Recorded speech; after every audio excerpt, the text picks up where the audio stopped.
They are 3 years and 11 years old, respectively. Their parents are minority Uyghur Muslims and have been locked up in transformation through education camps. It is unknown when the parents will be released.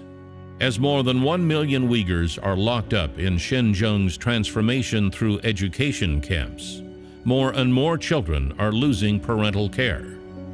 There is even a special name for families with both mother and father in custody, double detained families.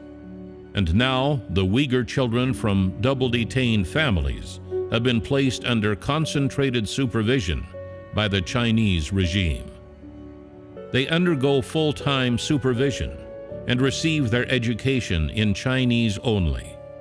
Usually, the iron gates of these loving heart schools are firmly locked.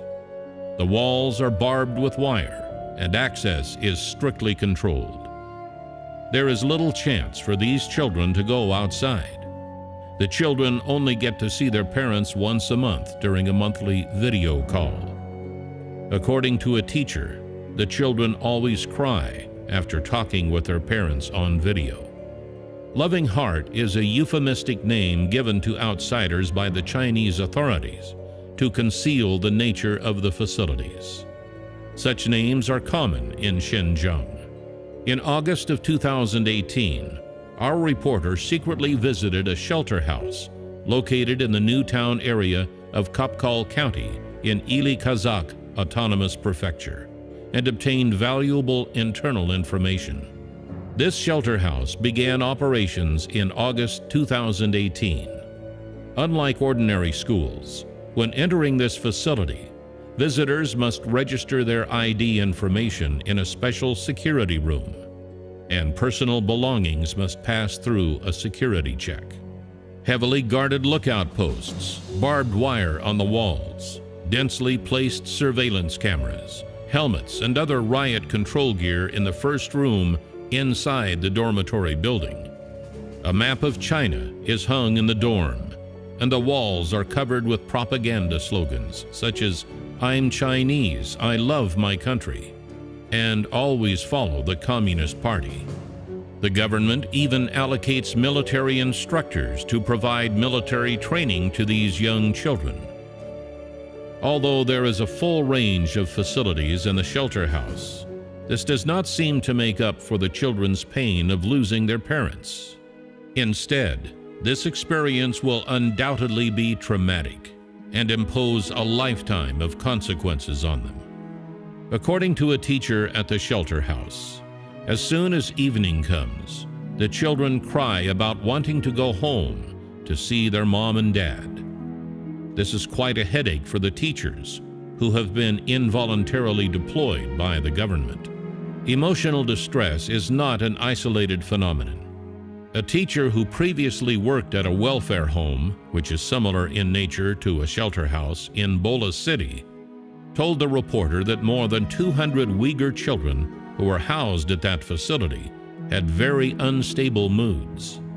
Some of them even tried to ingest laundry detergent or swallow fish bones to harm themselves. And some children asked, "Is this welfare home a jail?" A prison officer in Xinjiang said, "When dealing with the education of the children of ethnic minorities, the government has organized a mandatory and isolated education for them. With public security police officers as their teachers, the young Uyghurs are forced to study a uniform Chinese curriculum arranged by the government. They must speak Chinese, eat pork, wear Han clothes, and live according to the Han people's habits and tradition. They are restricted to this environment, with no chance to contact the outside world.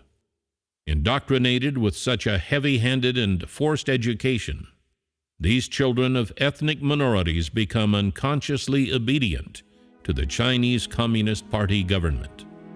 In 2017, similar Loving Heart schools, together with transformation through education camps, have appeared in large numbers in Xinjiang. According to sources, in Lorp County alone, 11 Loving Heart nurseries for children aged 1 to 3 years and 9 Loving Heart kindergartens for children aged 3 to 6 years have been built. 7 Loving Heart full-time nursery classes have been set up in junior and senior middle schools. Among them, Shenhua Kindergarten's Loving Heart full-time nursery class teaches 150 toddlers aged 1 to 3 years old. Yudu Loving Heart Kindergarten teaches over 500 children aged 3 to 6 years old. Lorp County No. 3 Elementary School teaches more than 900 children aged 7 to 16 of double-detained families. In Lorp County alone, as many as 2,000 children are being held for aggregated supervision. As the reporter was ending the interview, many more Uyghur children were being sent to the shelter house in Kopkal County. Among them, the oldest is 17 or 18 years old. The youngest is only 3 years old. While waiting to register, the children looked into the distance with complex expressions on their faces. Perhaps this is the last free time they will have before being placed in state-forced indoctrination.